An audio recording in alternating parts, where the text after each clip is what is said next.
Israel ने वहशियाना जारहत की स्याह तारीख रकम कर दी। सहूनी मजालिम बेनकाब करने वाले अल जजीरा के सहाफ़ी के ख़ानदान को हमेशा के लिए खामोश कर डाला।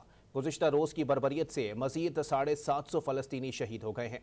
गाज़ा और मगरबी किनारे में 20 रोज़ के दौरान 6500 से ज़ायद अफराद जामे शहादत नोश कर चुके हैं। इसराइल ने शाम के जनूबी इलाके में बमबारी करके 8 शामी फ़ौजी भी मार डाले।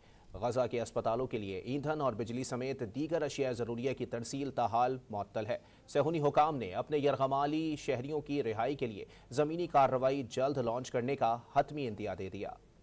गाजा पर सहूनी अफवाज की जानिब से बमों और बारूद की बरसात 20वें रोज भी जारी है। गुज़िश्ता 24 घंटों के दौरान इसराइली वहशियाना बर्बरियत से मजीद 750 फ़लस्तीनी शहीद हो गए। बच्चों और ख़वातीन समेत 20 रोज में शहदा की तादाद 6500 से भी तजावुज़ कर गई। इसराइली फ़िज़ाइया ने गाजा में अरब मीडिया हाउस अल जजीरा के ब्यूरो चीफ वाइल अल दहदू के घर पर भी बमबारी कर दी। हमले में सहाफ़ी की अहलिया, बेटा और नन्ही बेटी समेत खानदान के कई अफराद जामे शहादत नोश कर गए।